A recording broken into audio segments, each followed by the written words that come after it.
Welcome, Substack, to another MeidasTouch meetup. The Meidas meetups. This is an unofficial Meidas I meetup like because that name. we do our official Meidas meetups every Thursday right here at 10 a.m. Pacific, 1 p.m. Eastern. But we were talking to Michael Cohen. Michael Cohen, new to Substack. We knew we couldn't wait an entire week to get Michael Cohen on the Substack Live. And I am so excited to continue to expand our pro democracy coverage, to continue to reach new audiences in new places. And we've been loving Substack as sort of the home that connects the MeidasTouch community and the pro democracy community at large. So we got Mr. Michael Cohen here. We got Ben Meiselas, MeidasTouch co-founder here. I'm going to let Ben lead the conversation here today. But welcome, Michael, and welcome, Meidas Mighty, to this live stream. Hey, look, can I begin just by saying congratulations, boys, with MeidasTouch Network hitting 4 million. I actually watched it.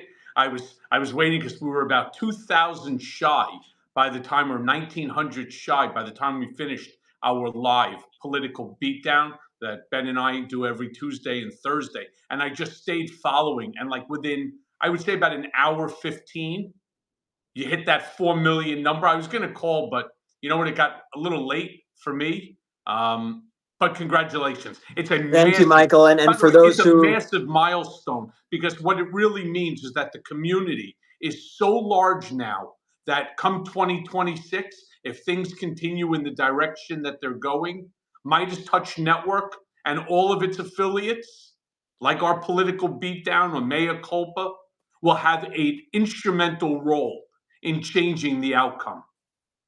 No, we appreciate it. And we're on the road to about 6 billion views on the YouTube channel, 4 million subscribers. So then we get to 5, we get to 8, we get to 10. And my hope is to one day be at, 50 million subscribers and to be at 100 million subscribers. And, the most important thing for me, about the network was actually I my background, and we could talk about this a little bit on the Substack. My background is really not in politics. And what never interested me about politics where the people didn't intrigue me.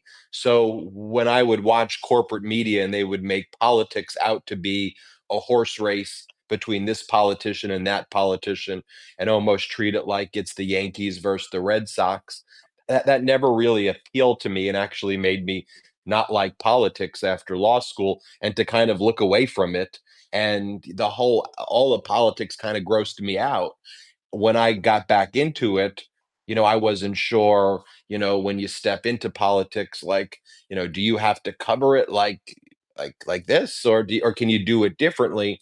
And so for me and you, Cohen, and for the network, our whole concept is actually we focus on the values and principles and not chasing the politician per se, and like, I'm rooting for, at the end of the day, truth and love and empathy and democracy and bringing people together. And when you kind of lead with those values and principles, it's been very easy for us to address news stories because it's all through the lens and prism of the values and principles, not, oh, what's this politician saying today, or what's that politician saying today, right? It's here's where we stand on the issues, and you know how we're going to cover the issues because we have a strong value principle. So I think that's So, been the key but to Ben, growth. my history is I started at American University in Washington, D.C., and my bachelor's of art was in law and government. And that was my major, my declared major. In fact, in 1987, I worked for Congressman Joe Moakley of Massachusetts in the Congress, and I that was really my first foray. I then ultimately in '88 I worked with Michael Dukakis for a short while in his presidential run. I even ended up at one point at the request of Governor Pataki, and despite the fact I was a Democrat, I then switched my party affiliation to Republican, like what Mayor Bloomberg did, and I ran for city council with like 5 weeks left before the election because they had nobody to run against Eva Moskowitz here in New York. I got killed. I got like 37% of the vote, but I've been sort of playing in that political field for a very, very long time. And then like you, being a lawyer, going to law school, it gave me a different sense of how I wanted to use both my legal knowledge and also my love for politics and for America in order to do good. Do you ever see yourself running for office in the future? Yeah, I'm actually contemplating it right now. I know I told this to you sort of off the record a while ago, and then I've left it alone because my wife is unhappy every time I bring it up. But I did just last week secure a fantastic website name, and I'm having a friend of mine working on building the site as we speak. And would that be local, congressional? Congress. I want to take the seat of Jerry Nadler here in District 12. And when would you determine? I know you were flirting with it before. When are you going to make the decision if you're going to do it or not? Within 3 months. So we're breaking some news here on this Substack. So Yeah, so you Cohen, always you always do this to me. You always sucker me into these sort of conversations. You Look, know that. who would be better than me to be able to stand up to the nonsense that's going on right now in Congress, that's going on in the White House, and so on? Who better? And by the way, I would be able to work with many of the Republicans across the aisle because I've known them for so long.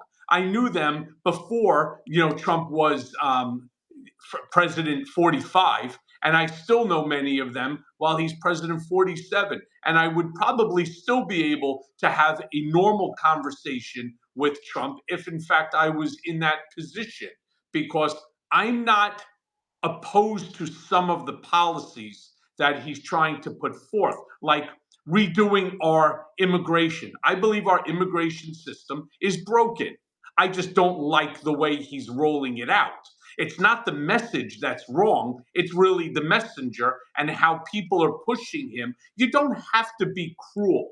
You don't need internment camps. As the son of a Holocaust survivor, when I hear internment camps, it makes me cringe with anger, right? It's like, not in America. That's just not who we are. Cohen, what'd you make of the speech today in Europe by J.D. Vance, where he said that the enemy is not Russia and China.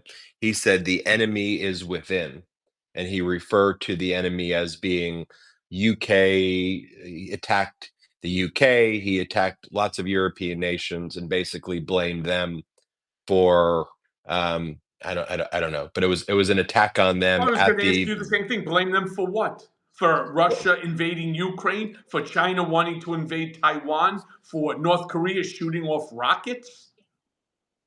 well I'm confused. they were attacking the UK, for example, for this.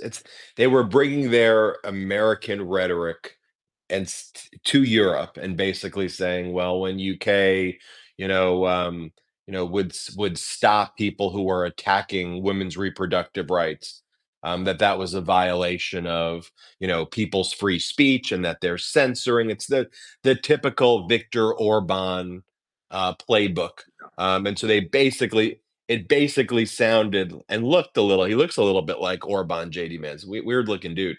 You have JD Vance looking like Orban and kind of giving an Orban speech, and the people at this Munich conference, you could literally hear them like groaning, like what the f is this? Yeah. So, I can break it down very simply for our viewers. JD Vance right now feels very impotent. He's impotent because it's all about Trump and Musk. Or you can say Musk and Trump. And that's upsetting to J.D. Vance, who is our vice president. Now, I want to be clear.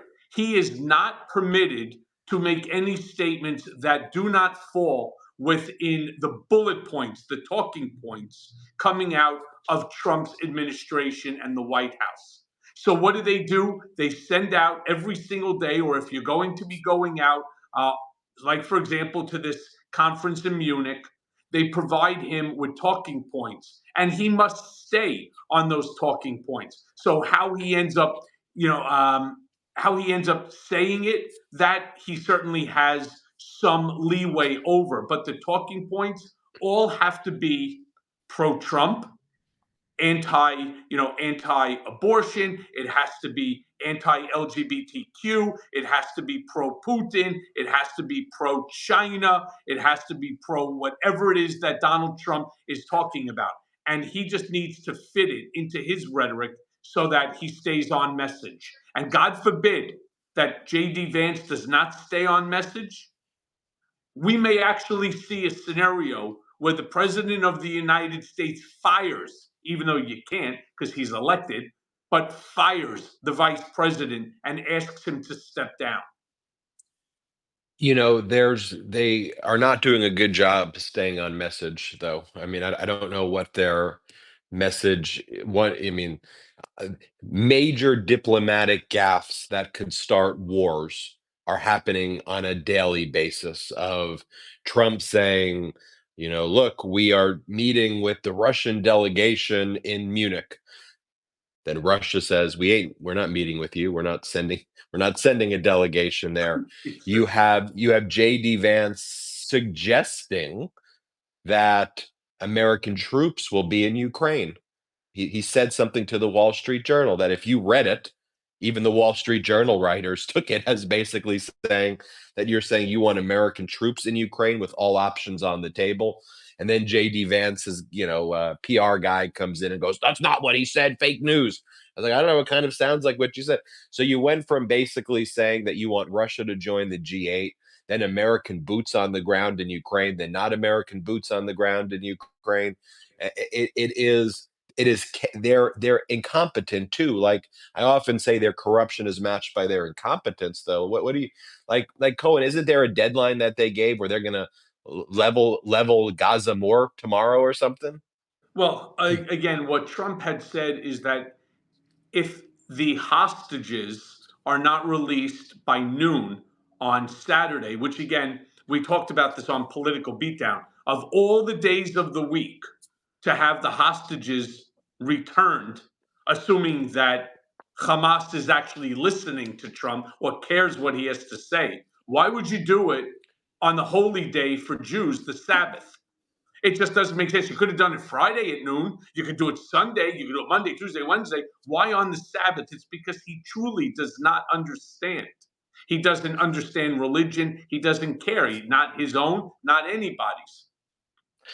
He turned around and he said that all hell will break free if they're not returned by Saturday at noon. And we already know that they said that that's not happening. I think there's a handful that are being released again tomorrow. And I'm very thankful for everyone, for every single person that had even a tenth of 1% involvement. They should be applauded for what they have done in order to return these people to their families.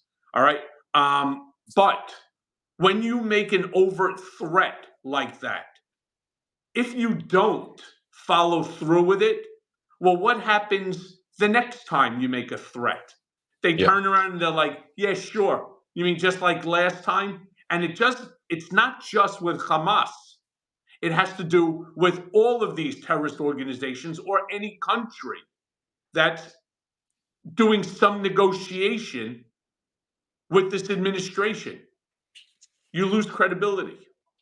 As we were just talking about that, I don't know why I still have those CNN push button alerts, but I have the CNN push button alert still on my phone, and it was like Donald Trump's executive order on straws, a great thing. Here's why it's partly good, and it's like while you and I are here on the Substack talking about the issues that matter, right? Like CNN is sending push button alerts about straws and buying right into Trump's rhetoric. Like that literally just happened right now. So, Cohen, talk about independent media, though. Talk about your Substack a little bit. Talk about the importance of it to counter um, corporate media's plan, which I think we're helping to foil at the MeidasTouch network, because Trump got them to kiss the ring. This was going to be regime state run media.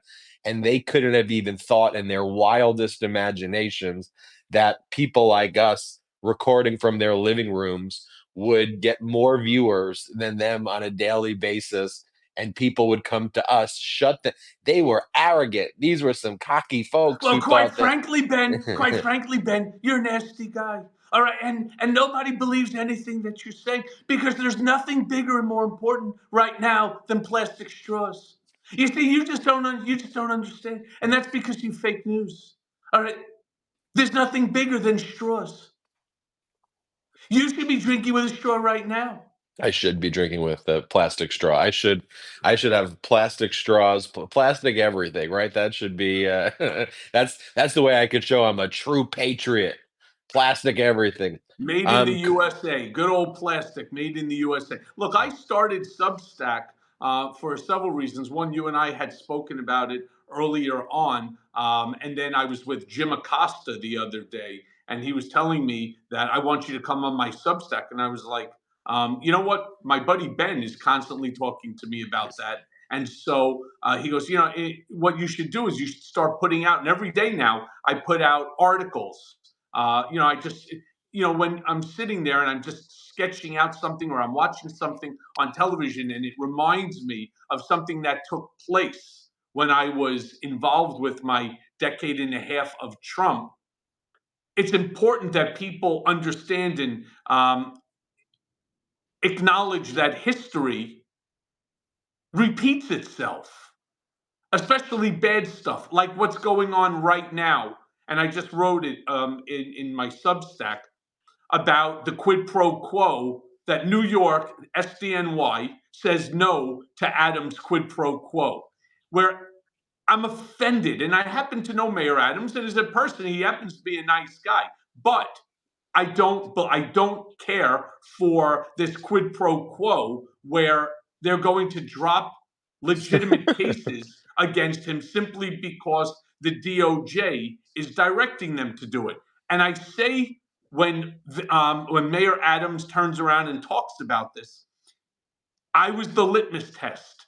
That's exactly what Bill Barr did in my case. Bill Barr contacted Jeffrey Berman, who at the time was the acting head of the Southern District of New York, and directed him to whitewash all the charges that were being levied against me from anything that has Trump's name attached to it. Now, at the time, Jeffrey Berman was not even the acting attorney, U.S. attorney, because he had recused himself from my case for a conflict of interest. It should have gone to a guy named Robert Kazami, but he didn't, or he did, and we don't know about it. But you know how we found out that Bill Barr had several times reached out to Jeffrey Berman? The piece of shit writes about it in his book after he gets a book deal. They needed something salacious that would help to sell a book. So he keeps quiet about it until there's a financial vested interest in it for him. So when Mayor Adams turns around and talks about how the Biden administration weaponized the Department of Justice to go against people like him because he did not agree with the Biden policy on migrants and so on, which by the way isn't true either. All of a sudden now he bends the knee, and by the way, smart move on his behalf. I can assure you, he doesn't want to go through the system, not as mayor, not as a former police officer. He doesn't want to go through the system. And so he bent the knee and he's willing to basically sell out New York to this administration and assist the administration in the deportation of migrants. Now, we've already seen that there is no real policy within which to do it other than round them up and ship them off to Gitmo. Yep, and we're seeing multiple prosecutors resign, and I give these prosecutors credit because there's a lot of pressure that's put on them. These, these people who work at SDNY, setting aside, I know Cohen, you have strong feelings about the SDNY prosecutors, but just so people know their backgrounds at least, they usually go to the top law schools. They usually then clerk with the top judges. You They also know, come from they also come from very political families or families that have connections as well. Many and of them. so you know you rise. You know, these are people who, when they go to private practice, after being in public life, they make over $1 million a year, sometimes several $1 million a year, and it's a very prestigious job to be an SDNY. So if And you're And Ben, can I just add something here? The higher the profiled case, the more that they squeeze you, the more that they do improper things. And this isn't Michael Cohen saying it, even though I lived it. This is Judge Jed Rakoff who said it not only publicly, but he wrote a whole book about it called Why the Innocent Plead Guilty and the Guilty Go Free. It's the higher the profile case, the more that they need to squeeze you to get the conviction. Which is why, if you speak to any of these prosecutors, they all have a 98% conviction rate. Yeah, but the fact that the conservative ones and a lot of these people who are resigning are conservative Yes. federal prosecutors, and that they're rising through this system, the logical place would be for them to rise up through the SDNY, then get that big private job. So when they're quitting and saying that they don't think that they're making this statement against the Trump administration, who, as you say, Cohen, these are political people, though, who are rising through SDNY, Republican political people. What they're worried about is their future. They're seeing an America beyond Trump. And that's a hopeful sign for me, because they see I can do these things for Trump now, but what's going to happen to my career? That these are not just, there's selfishness and selflessness, but what's going to happen to my career in 10 years when I'm the prosecutor who committed all these crimes for Donald Trump?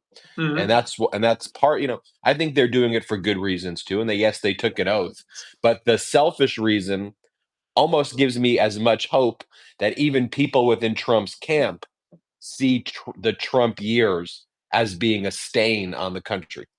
I'd like Yeah, to read look, you. you're not wrong. What's that? Yeah, I want to read this one comment from the Assistant United States Attorney at SDNY today who resigned, because I thought this comment was super powerful. I'm not sure if everybody's heard it. He said, quote, "I expect you will eventually find someone who is enough of a fool or enough of a coward to file your motion, but it was never going to be me." This is somebody who clerked for Roberts, 2 Bronze Stars in Iraq, and this is the letter, his resignation letter to the Department of Justice today, which I found, incredibly powerful, and to be making, a huge statement. And by the way, Michael was talking about a Substack before. I just want to remind everybody that you could follow Michael on a Substack. I think I can't see it here, but I think there's a follow button somewhere up here if It's you guys are also it's watching. at the real Michael Cohen. At the I real kind of Michael it's Cohen. kind You of don't like want a any of little bit those of a fake play ones. off of Trump's, at real Donald Trump, like, well, at the real Michael Cohen. Can Yes, you so still just hear me? Can you hear me at all? We yeah, can I hear don't you, seem but to. we don't see don't you, Ben. you disappeared, but we hear you loud and clear. I don't know where I disappeared to, but anyway, it's coming to the natural end of this Substack anyway. We should do this more frequently, Cohen. I'd Yeah, love to do these more with you as well. We had a big audience of. They always tell us that it's about 2,000 more on the back end than I see on the front end. So I think it's what, Brett, closer to probably 5,000 people who Yeah, are I watching. would listen, say About that. that's just the start. My hope, my fervent hope, is that as a community, we could at any moment in time when breaking news is coming out or when there's an issue that needs to be properly discussed, because you are not getting legitimate responses from mainstream media or cable news media. You are not. What they constantly do now, for fear that Donald Trump will retaliate against them, as he did with the Associated Press, where he kicked them out of the briefing room And he's done it before. He did it to Jim Acosta on CNN years ago. He did it to Brian Karem years ago, where they had to sue to get their credentials back. Not here. Here, you're going to get it raw, unfiltered. You may not always like what I say, but one thing for certain, I will back it up with my knowledge. And my knowledge of Trump is greater than all of theirs combined. I'm the guy that sat next to him for a decade and a half. I'm the guy that worked with him for all that time, ensuring that his wishes, that his tasks were accomplished. Now you have a whole group of neophytes who are in there trying to impress the guy. And I want to be clear, you cannot impress him. I mean, you really have to go over the Niagara Falls in order to impress him on something. And none of these folks are prepared to do that, especially not the billionaire class that he has thrust into our government. The number of mega billionaires that are running our government, they're not looking to lose their fortunes that were made not because of Trump, because of their own dealings. And they don't want to end up losing it in order to do what? In order to what? To accomplish a task that is either unconstitutional, illegal, or just plain out immoral? Let me No. leave people And with that's this. why Ben and I are here. And that's why we will come to you as we do on our political beatdown and our various shows. We will come to you every single day at some point and give you the unadulterated, raw, and unfiltered truth. I'll leave people with this because one of the reasons I like to be a professor at law schools and I teach sports law is I love to bring the connections between sports and just life in general. It's always intriguing to me that when billionaires form sports leagues, what's one of the things they usually create right away? A salary cap so that the players, so that labor can't make X amount of dollars. I don't know. Maybe we need a salary cap on billionaires who have rigged the system and taken advantage of our country. And do you really need $20 billion? Do you really need $50 billion? I mean, how many yachts, how many everything do you need, at the expense of pickpocketing we the people? Maybe we need salary caps. I'll leave us with that thought right there. And it could be a thought experiment that we all have. But Cohen, thank you for everything you do. Everybody subscribe to his Substack. I hope you've all subscribed to our Substack right up there at the top. You can't see me anymore. I don't know where my camera went, but at the top is where you can hit subscribe. We're going to be doing so many more lives. We'll be doing lives with Cohen. We'll be doing lives with others, but of course, more lives with Cohen. Cohen, thank you so much. Thank you, Always, everybody. brothers. And it was great. We would never have hit 4 million subscribers if it wasn't for our incredible hosts like Cohen, and if it wasn't for all of you, the Midas Mighty out there. Thank you. We celebrate that 4 million with each and every one of you. Thank you so much. Shout out to the Midas Mighty.